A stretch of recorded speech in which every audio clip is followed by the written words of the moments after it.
Live. We're alive, guys, gals, boys and girls, everyone in between, and everyone out there in the ether. This is my second live stream today, actually. We did one SOS save our site. They say sites don't need saving. We beg to differ. Did you hear about the $300 million site network IQVIA bought? No. Tell me more. Man, this is validation. You know what they bought? IQVIA bought a $300 million site network. So you are at least worth $70 million. Oh, come on, man. No, we Is it have more? Yuma clinical trials. I mean, we're lucky to pay the rent. Our PI moved us to the attic. He's like, yeah, go upstairs and do your stuff over there.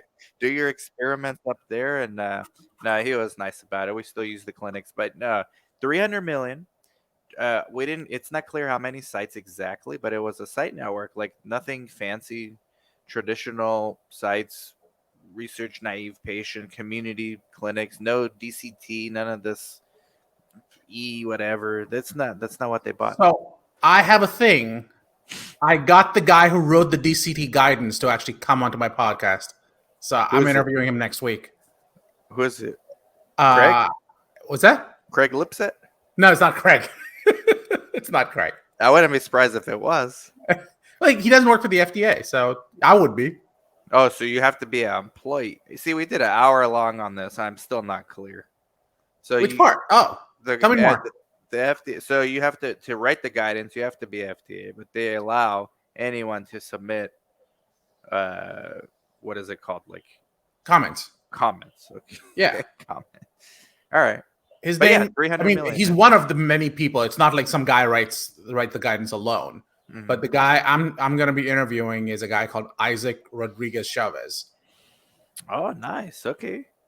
All right. That's awesome. So people can tune in at your podcast. Yes, I'm not gonna do a live one. I'm gonna do it as a recording, which is next week. I'll try to put it out sooner. I think I'm actually I have podcasts scheduled to like September or October right now. You're a beast. Dude, Are you charging? How much you're charging to get on your pod? Zero. So far, it's been zero. Amazing. The what? Zero? You haven't turned into Magi yet? No, not yet. I got to learn from the Safari method. I believe you have a book coming out on this. No, free. But look, Fraud Pod. People are tuning in. They're like, what's the Fraud Pod? Darshan, in our last live, we had this like spontaneous idea that's, hey, why don't we call something Fraud Pod, talk about fraud? You've already been doing this. I have. So we're going to feature this on your existing show. Yep. I'll come on here and there, but you're going to do Fraud Pod. And what do you plan to do with this? Like, so my thought process is this. People were interested in talking about fraud and seeing how it all comes together. So we're going to talk, I think, about the types of different types of fraud that are out there. Whether we're talking about clinical research, what kinds of issues might pop up, reimbursement issues in the context of clinical research, outside the context of clinical research, pharmacy. We can see that in advertising. Like there were at one point it was something like $14 billion in fraud-related payments that were paid to the DOJ just from life sciences companies. So those are different issues we can get into. Now, I might make that into a channel that, again, you and I can push out there and we can talk about it. And hopefully it just means more engagement that will feed the T-shirt beast that is Dan Safara. Why do you think people are so interested in fraud? I think it's sort of like seeing CSI Miami live. But do you think people are interested because they want to know the the barometer for where they can't go too far? Or do you think they're interested from like a philosophical perspective of like, what are other people doing? I can't believe it. See, I think it's more like rubbernecking, which is you drive by an accident and you just want to you just have to stare at the accident. Yeah, but because it's like the deeper understanding is that could have been me. Yeah. It could also be there's an element of the Simpsons character. I forget the character's name, where you just point and go, ha ha. Meanwhile, you could very easily be doing the same exact thing. Right. And that's the scary part. And you are 100% right that people are looking at these things. And I think for sites, it's become a bigger issue. And I think Fraud Pod might be something we discuss in generalities, but I think we could get into that. That's sort of a amorphous term. I can see us talking a little bit about 483s, a warning letter that went out to a site. What are the findings in that, and how is that different from, say, the last 4 warning letters that went out? Why does it matter? And I think those are some of the conversations we want to get into, so that people aren't going, "Oh, this is easy and this is intuitive," because it rarely is. And I think that's what we want to catch, and that's what we want to show. Do you think so? You're an attorney and a pharmacist. By the way, it's not legal advice or medical advice. I mean, this Thank you. imagine that. But you deal with, like, do people call you after they're in trouble and say, "Hey, Darshan, we're being accused of All the time. fraud," all the time? All the time. I would say it's probably 30% of my business, maybe. Do you ever not take a case because you're like, "Nah, dude, you guys just you did it. You're wrong. I don't want to support this." Well, so what's your first? So here's how it usually works out. Here's what I'm being accused of. Okay, let's see what actually happened, because you don't actually know if they're right or wrong. Do you need Sometimes to know? Do you need to know? I do, because my experience is one of two things happen. One is the person literally doesn't know that they've committed fraud, if you will, and then you're going, well, there are different types of fraud. What do we need to do to fix it? So they're the people who are going, I didn't commit fraud, and I don't think I need to fix it. Those are the most problematic to me. If they Because did commit fraud they don't know they did it. and don't want to fix it. Is that the most common? The ones who didn't know that they did it is actually pretty common. Don't want to fix it is incredibly rare. What about, I know I did wrong, let's just clean it up? Those are my favorite ones. Your favorite? Because I know I did, because that means that you acknowledge that there's a mistake. The first step in fixing something is to know that you made a mistake. Yeah, but only because they got caught. You don't care. See, You don't judge. okay, so it depends on what you mean by that. You don't judge people. I don't judge people. That's not my job. They're my favorite from the context of, I know that there was a mistake done, not in the context of, oh, I kind of did wrong. That's not okay. I hope that everyone's working from the perspective of, I want to do good in life. Things slip through the cracks all the time, but and I can't chase after every possible scenario. But I want to try my best to do right, and sometimes it doesn't work out. And I made a mistake, and now I want to fix it. And that's what I think we're trying to do here. You can do a whole thing on like 483s, and Oh my god, dude! Think about all the 483s. Think about I don't know. We haven't done this before, but I just did a presentation for a large academic medical institution where I talked about what the FDA has seen in the last 5 years, and how investigator-initiated studies versus remote audits versus risk-based audits, how has all that played out over the last 5 years? And the FDA puts all this data out there, and you can look at it. more fraud in IITs. There's a lot of fraud in IITs. That's an issue. Did you see the article like maybe a month ago? The amount of fraud at the AMCs in order to get grants or to get like peer-reviewed journal published to get grants. Oh yeah, I think you probably clicked on my link. I might have clicked. You're all over the place, man. Like I probably did. This came out like last month, I think, no, or like a few weeks ago. There've been at least 3 different articles I can think of on exactly that issue. Did you see yesterday's guidance on informed consent? I saw about it. I mean, I got comments that in 2019 we wrote about basically the same thing in here, so we were ahead of the curve. So I don't know what they said, but it's good. You're supposed to be doing this already. Well, so it's not that you shouldn't be getting informed consent. I think if you were doing studies without informed consent, you have a problem. The question is, when should you get informed consent? So that's one of those issues that people continuously struggle with, and I think the guidance tried to add some clarity around that.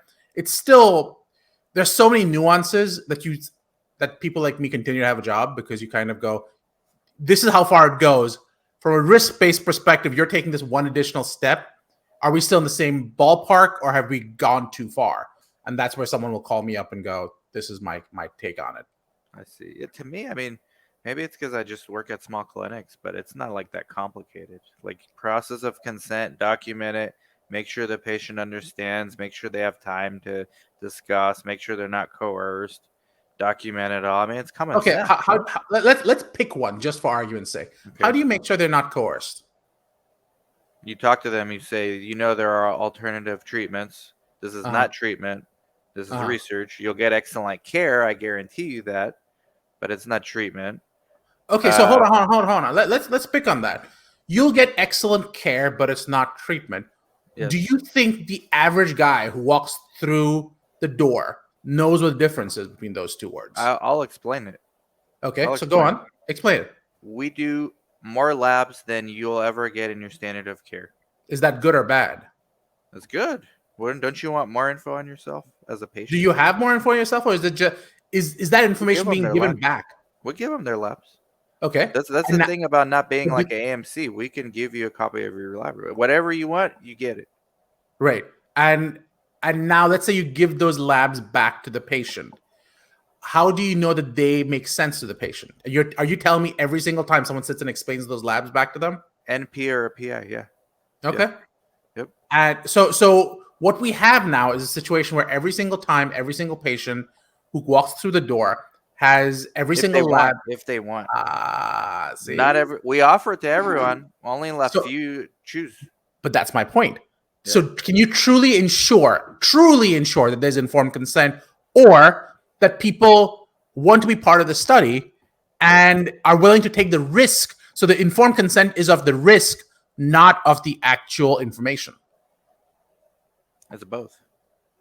You just admitted that they may not. Most people don't want to see their labs and have them explained to them, Most like the option, but then they don't take advantage of it. and that's my point. So, Okay. can you truly be informed if you don't know?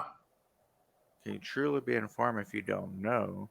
Yeah, you're informed of your opportunity to take part of this option. Sure. So you have that information, but do Yeah. you have information of the actual labs? Because you started with the premise. If it's abnormal, we tell them every time. Every Okay. time. And Like, if it's hey, your not, cortisol's high. We gotta do this test now. They know, and then if they need more explanation, okay, Jaime, come in here and tell them like what this means. Yeah, okay. yeah. So what we have is a scenario where you're saying that every abnormal test we're going to tell you more. Are there a bunch of questions and comments? Stefan.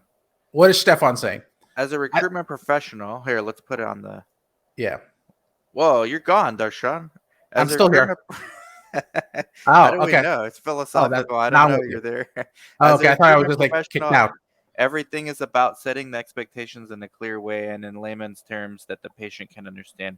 For me, the idea of recruitment is to provide all possible data and information possible for someone to make their own informed decision. Removing coercion is as simple as not offering your own opinion or ideals on the matter at hand. Ooh, okay, put that back up. Hold on. Let's Ooh, see if people Stefan. agree. Removing coercion is as simple as not offering your own opinion or ideals on the matter. Would you agree with that statement? I don't agree with the last part. I Okay. think if you're a professional in this space, like you're a professional, clinical research professional, certainly if you're a nurse practitioner or a physician, Uh-huh. you can and you should offer your own opinion. That's what you do. You say, hey, here's a study. Let's Mm-hmm. say it's for arthritis. Okay, Yeah. here's study. Here's standard of treatment. Here's some alternatives that we don't do, but they do it over there. You can tell them. You also have surgery. You also have injections. You have this study. You have another study. In my opinion, I think these two things are good. We can maybe, after discussion, we agree this one's maybe not ideal for you, and this is why. That's all opinion. All of So, it's opinion. so I'll tell you my experience. So my mom was in the hospital at one point, and I went in with her. I'm a pharmacist. I've had at that point I was working in the pharmacy in the same hospital when that was happening. And the pharmacy student or whatever came in, and they were trying to explain the meds and stuff like that. And I, on one hand, logically, I understood the words, but I can tell you that I was under so much stress with my mom being where she was that I couldn't process those words. So, even though the information was given, I'm not sure how much I understood at that moment. And you're a pharmacist And I'm a attorney. pharmacist, exactly, in this Yeah. space. Mm-hmm. So my question is, can you truly get to a point where you have true informed consent? I'm not saying I think informed consent is in many ways an idyllic situation. It's Yeah. something you aim for. It's not. something that you can necessarily go checked off. Yeah, And it's true informed especially not consent. something I good. agree with you there. I agree with you. The way you're framing it is like from a lawyer perspective, right? Where you're looking for holes. Right. But like from a practical perspective, you can achieve it. But that's where the issues turn into when it becomes like the holes, and that's why. Exactly. But that's all you see because that's all you deal with, and then I Exactly. almost never deal with that, so Right. I never see it. All I see are those issues because Yeah, those are what times I get the calls. yeah, But that's just one of the issues. Another one that's coming up, truly informed consent, just and it wasn't part of this discussion, and this is not what informed consent means. But I'll pick another one. And I forget which clinical trial, but some sponsor just got picked out for not disclosing clinical trial results. Do sponsors have a responsibility to tell patients, especially study subjects, of the results of a clinical trial? And if so, what level of information do you have to provide? So I've done this for a global company where I'd set up a transparency program for them. But the question is, you've got informed consent. Do you owe that responsibility to come back to them after the fact? And can you just put it onto a public website like what the EMA wants? Or do you have a responsibility to go, you know what, PI, here's the 6 folders for the 6 different patients, give it to them? Or you take it the next step further and go, you know what, here is a database. They can each log in, see their information, see how it connects to how the other patients performed, and understand how they connect or compare to the other patients. What is the level of transparency that you need in clinical research? And is not giving that information a type of the word's not fraud, and I'm not sure that's fair to use, but is it a type of lack of transparency? yes. I mean, it is. Now the question is, should they, and then legally, can they give those information out? So But you it, can after the fact. In fact, the EMA requires it, but it's usually done up to 1 year after the end of the study. okay. Well, Um, here, I mean, all of our patients ask, "Will I know afterwards what I was on?" We always say no. We can try to ask, but most of the time, it's not. They're not going to do it. If they do, it's after the study's over and all the data's clean. You won't even correct. care anymore at that point if when it's released. But yeah, I think, but that's you kind of have to keep it that way, right? Even the sponsor sometimes typically won't know Right. because it Right. would unblind the study. Right. Um, I've had issues around DSMBs and the like. It's always interesting Yeah. because DSMBs are doing their own thing on top of everything else, and IRBs are doing their own thing. And sometimes the IRB can be in conflict with the DSMB about what disclosure can be made. Blah blah blah blah Mhm. blah blah blah. And sometimes IRB can own sites. Well, I don't think the IRB owns the site. No, they I do. think the parent company for the IRB owns the site. Are you aware? Okay, whatever shell game they're trying to play, the IRB. Come on, Darshan. Oh, come on. Yeah. So wait, are you saying that if you're in the clinical research world and you own one company and you have that domain expertise, you should not? Don't make me get a turn on you, Darshan. If you're regulated by the OHRP, your Uh-huh. main stakeholders that you're taking care of, your only ones, are Uh-huh. patients. That's what you're there Okay, for. I'm with you. Go on. That's it. There's nothing Okay. else. So let's assume No you're right. further questions, Your Honor. So, I'm so, done. so you're conceding, you're agreeing that should that company be allowed to make money? Of course, they should. Okay. Yeah. So how there are 2 ways you can make money, right? Daily operations or sale. Yeah. Yes. Okay. Right? So in that scenario, let's assume daily operations, they're doing whatever they can. So they're going to look at selling. So what types of companies can a IRB be sold to? Private equity. Okay. So we're agreeing private equity. Are we now saying that Just based on reality. That's what. yeah, I'm agreeing with you. I'm not disagreeing with you. I'm agreeing with you. So now the private equity company I didn't say owns the that's IRB. okay. I just said that's what's happening. Okay, so what is okay? Let's I don't ask you know that what's question. okay because OHRP, right? Isn't OHRP still in charge of these IRBs? Like all of them. Sure, sure. So they have OHRP, AHARP, yeah. so they have really strict rules about what the company can or can't do. They probably found loopholes. They hired an army of Darshans to figure out, okay, well, did you hear Okay. about the pharma does this too. They try to like make deals with the native with the with the Native American tribe so they can get sued. Like, So first of all, you don't have the facts right. You're just sort of like mixing things together. You're am talking I on about the their right track? patent I'm on rights. the right track. Okay. They try. They try.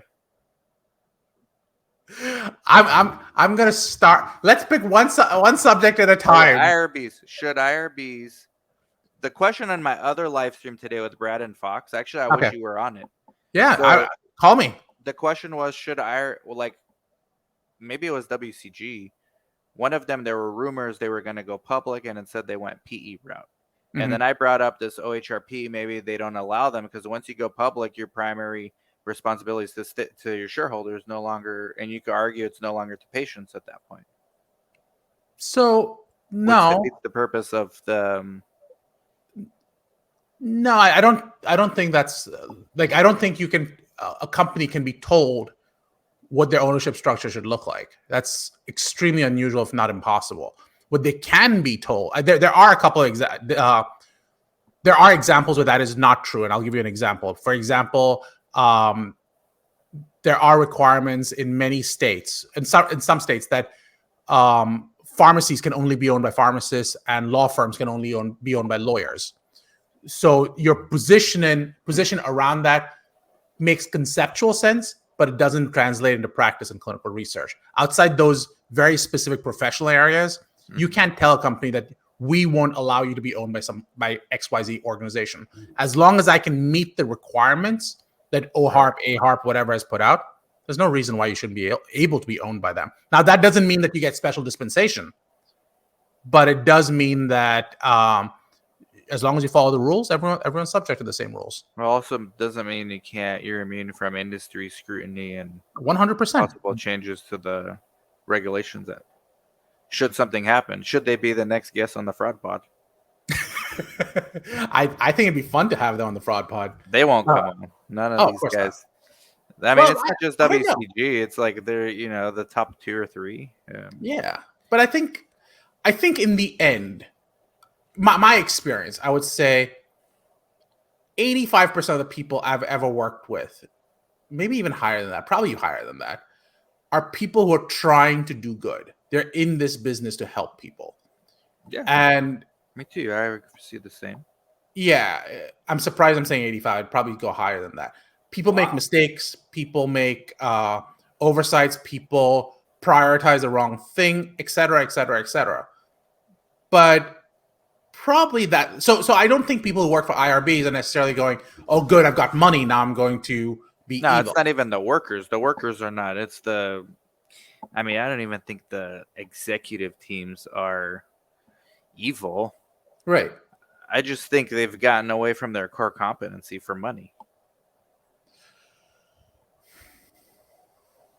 So that's an interesting idea. So your position, if you will, is that that there needs to be some type of retraining for executives to bring them back to what is day-to-day operation. So what you're really suggesting is a undercover boss, but for the boss. That would be so cool, man. What I'm suggesting is like the IRBs were put in place to be a watchdog for patients, right? Yeah. Okay, they're doing that. They're checking the boxes. But wouldn't you say that's true for sites as well? Sites are. I went on the live stream earlier and said we're the last patient advocates. The So IRBs if are not that's patient true, advocates. then why should sites be able to be bought out by other sites who may be PE owned and have the same exact conflict that you're describing? They're allowed to. I mean, because the sites are the patient advocates, like unofficially. The official patient advocate is supposed to be the IRB. Well, I'm not sure that's true. I mean, in the end, the PI is responsible. And then the PI is responsible for the safety of the patients. Yeah. Yeah. So But if then you're I would checking, say, but being an advocate's different though. but So I have to fight for almost every other patient to be randomized. who's more responsible? The person who's actually officially responsible, or the one who's supposed to look out for the good? The IRB's supposed to look out. It's different things. So the PI is the safety, the IRB is the ethics. I would argue that the PI is both. Like sure, the PI is both. Yeah. So then, if that's true, then the argument doesn't. You kind of have to keep it consistent, Then which is the PI should be the one. that sites cannot be owned by PE companies. Then you can never sell to Well, IQVIA in the but you future, can replace the PI with another PI, and and you'd have the same exact conflict all as over long again. as they're Then. checking the boxes, yeah. So But that's my what point. I'm talking about advocacy though, it's like Okay. different from what you're thinking. Okay. Not every other, that's an exaggeration. In every study, if we enroll 10 people, Mhm. at least 3 of those patients I had to fight for, like go up the ladder and say, "You guys want to screen fail this patient? They belong in the study." They're quick to screen fail. They want Right. like pristine patients that don't exist. I'm like, "Look, this patient belongs in the study." If it's like an IRB owned site or like some conglomerate that owned it, no one's fighting for the patients anymore. You lose some of that patient advocacy. You retain that checkbox. Let's do the minimum. Keep them alive. Yes. Hmm. Keep them like out of the hospital. Hmm. Yes. But like the extra mile, man, that's like what true advocacy is in my book. See, that's interesting. What you call advocacy, I would argue, is not Fraud. necessarily this. Fraud. Yeah, I'm trying to not use words like that. No, but I mean, what It's you're not saying is fraud. they don't fit into the inclusion exclusion criteria as described. You're They saying do. there should be a deviation from No, those inclusion exclusions. they fit. Okay. On the surface level, the default is they don't fit. But What is the difference? they're not considering all the nuances that go into it. These are Give me an not like example. this is not pieces of paper. Give me an example. One example recently was someone dosing on um, Wellbutrin. Okay, Okay, sure. they're taking 300 milligram, but it's 150 BID. Uh huh. So we documented that. When they told the central rater, not us, the central rater, they told them, and they admitted they were nervous during the interview, and they also admitted there was not good rapport between the Harvard trained person and the patient. The patient actually complained to us later about this person. They were yawning and all that, but take that aside. No good rapport. They were nervous. They told him I'd take 150, but she was referring to one pill. Right. So rather than them exploring further, they say, "Hey, you have to screen fail this patient because they're not taking the minimum of 300." And I say, "Wait a minute. If it wasn't me there though, or like trained coordinators, they'd be like, all right, less work for me, screen fill." But no, I gotta go fight, bark up the ladder. Look, here's the pharmacy records. Look at this. Like this patient belongs. And they're still trying to fight it. So what did the inclusion criteria say specifically? Well, it's a bunch of antidepressants, but if it's Wellbutrin, it needs to be 300 a day. A day. Okay. Yeah. Yeah. So and the patient was on 150 BID and did Yep. not disclose that properly. Yes. So what you're saying is, as you said, on paper, that information was not communicated properly. Whose responsibility is that? Well, they took it out of our hands and put it in the central rater's hands. So we documented it in our source. They didn't believe us because we Okay. didn't have the pharmacy records yet, and so they took their vendor's word for it over ours. Right. Any other site, like owned by Amazon or whatever, Amazon doesn't own sites, but whatever the case may be, eh. Another Let me ask coordinator is you like, this. yeah, I got 50 more to screen. Screen fail. It's not worth even the extra email. Right. Right. So what I'm saying is like that's patient advocacy because what happens to this patient? They fall through the cracks because of some nuance But you just that admitted nobody. it's not treatment. So why is that advocacy? Well, it's an alternative that was incorrect, improperly taken away from them But an alternative to what? To treatment? to treatment. To Yeah, they standard can of get care. another treatment, but their standard of care is not working. But so what you're admitting is we have a standard of care and then a question mark, Right, correct? right, And you're right. saying taking away a question mark is taking away an option, It's taking away an option. right? Unfairly. But is standard of care the only option? Standard of care is one level. There are always below standard of care. There are multiple Yes, additional of course. options, Alternative treatment options. which Yes. are correct, But the which would be patient considered wanted to do this. right. And some schmuck But from Harvard wanted to take that away because they don't want to dig deeper. yeah, And then yeah, at other sites, a schmuck from that site would say, well, tough shit, Mary Jane. That's you. You gotta go do something else. So You here's my ain't gotta question to get you. home, but you gotta get away from here. So are you seeing? That's advocacy to me, man. I What disagree with you. I don't think that's. I think that's I because I think you have a vested interest. To me, Of course advocacy I would do. mean purely for them. You are very much vested in the outcome of this. To me, there's a big difference between those two. On Yeah, the other fair hand, enough, fair enough. I think you raise a really interesting question, which But is they're also on the same page. Like they don't want to not be in the study at this moment. They want that choice for themselves, not some schmuck at Harvard to make it that's for them. fair. That's fair, but that's not advocacy. Still, I think Okay, that is, that's fighting for you. We'll fight for you. We're your and that I attorney. think that's great. I'm not taking away from the fact. Maybe advocacy is a good word. Maybe it is advocacy because you're advocating for them, but that doesn't make it altruistic. Maybe it's not altruistic, but it is I still didn't say advocacy. that. Yeah, we Okay, have that's fair. mutually aligned incentives, like mutually aligned reasons, me and Yeah, the yeah, yeah, I'm with patient, you. to get them in. And but if you take us away, right? Who Yeah, like what's left? It's the patient. The yeah. IRB is not going to fight for this patient. Are you No, kidding and you me? wouldn't expect them to. Yeah, yeah, But no, your point's well made. The part that I think is interesting, and I know you got to go pretty soon, but yeah. I got Zoom. Korea, if you're watching, I'll be on the Zoom right now. I know Stephanie watches. so here's what I'm going to say in a second. I think the next time we come on, we should talk about what these large pharmacies as sites Mm, are going to look like. Because we all know mm. CVS got out of the business. I just read somewhere Walgreens doesn't act. I think they said something like Walgreens only had 8 different studies they've done. All I know I is got basically more what they're in doing. 12 months at Yuma clinical trials than they did. And well, I assume they have more patients in their Yeah, studies. I hope they so. didn't enroll more. I don't know. But I thought that was fascinating because I would have thought there'd be a lot more, right? Yeah, Um, I mean, I if you're hope Walgreens. like Walgreens. I hope I'm not like rooting against them. I hope they do well. Like they can do well. Yeah, but I think that the interesting thing was something you said right after that, which is what happens if Amazon owns sites or becomes the next Walgreens? So PillPack Yeah, gets into the clinical research there you business. go. Yeah, yeah. Or that, or more likely, or maybe at the same time, large health systems start doing research, right? And Oh, they then already are. they I mean, are, but like only them. Like every community, only a large health system, and then research is integrated. I mean, you lose some of this like maybe it's better at the end of the day. Like if the ends justify the means, maybe there's more patients you could reach, but more will fall through the cracks too.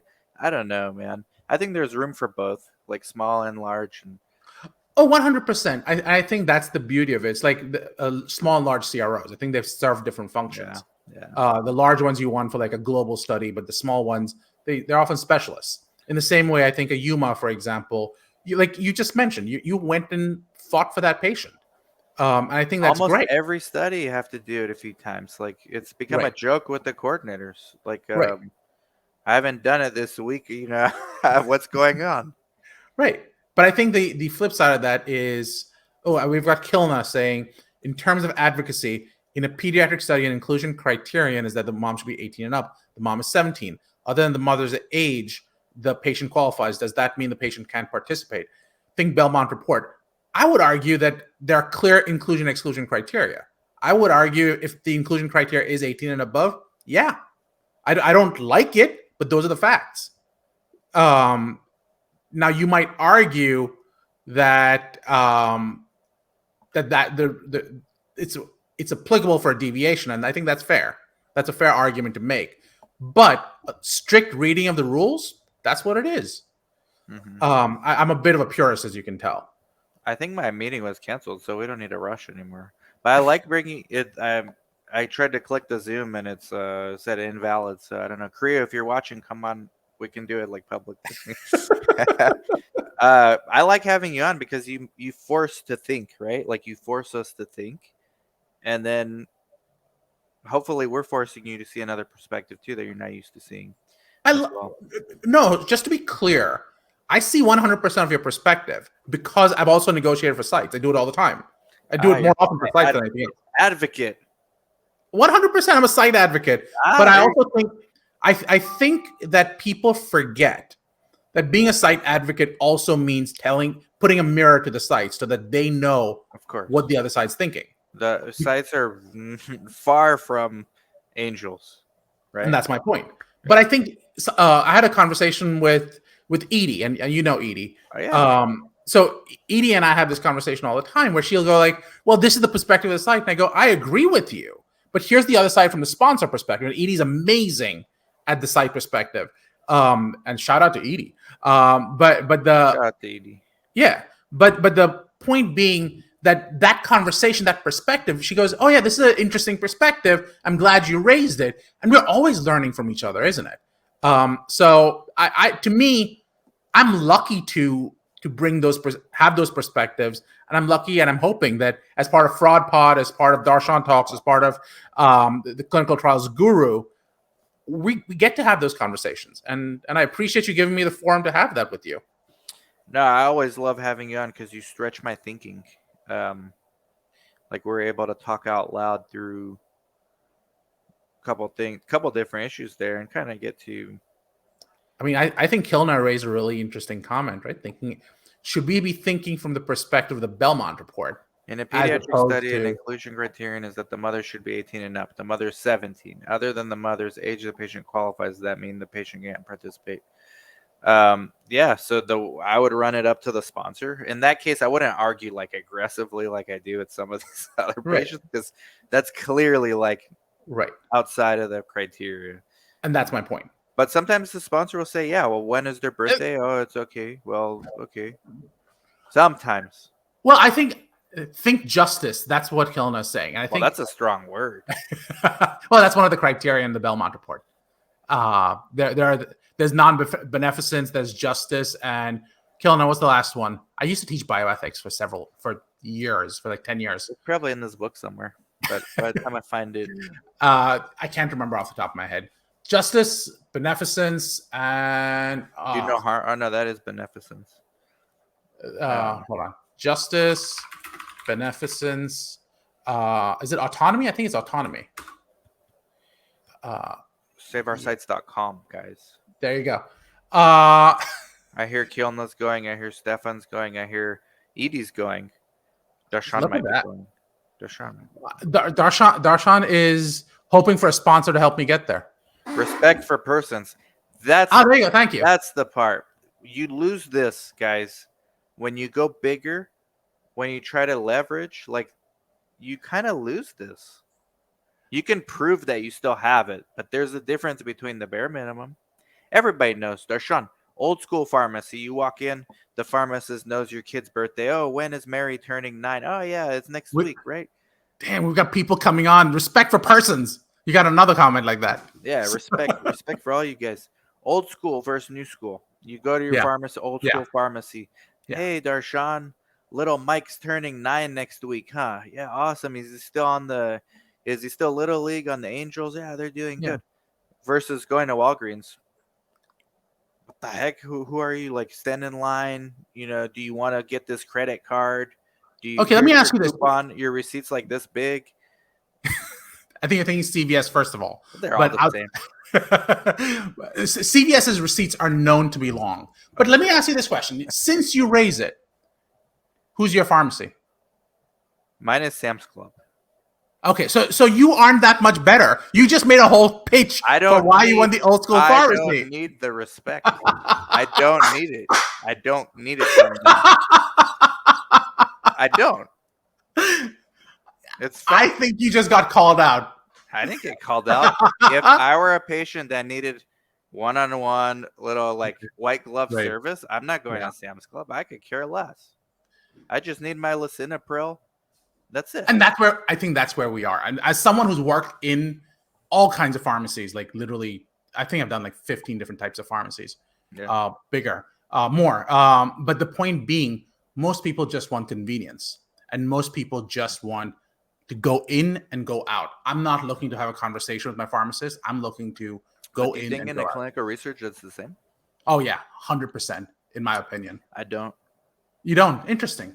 I think people. So here's what they told us about pharmacy.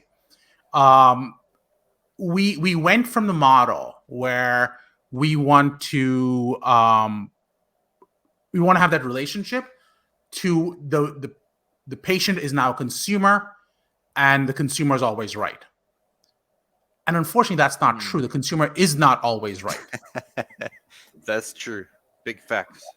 Um, and any person who works in retail will tell you that the consumer is wrong more often than you can think. Right. Right. So it's respect for patients, and I think respect goes both ways. You have to respect, for example, the fact that, and just to be clear, I'm not talking about respect for persons the way the Belmont report describes it. There's actually a very clear definition of what that is. But Hey, you know what, Darshan? My you gotta meeting's go. starting. Yeah, it's on Okay. Google, so I'm out. This All right, was guys. Like, awesome seeing subscribe, you. comment, share. Catch up with you soon. Catch you later. Bye bye. Bye.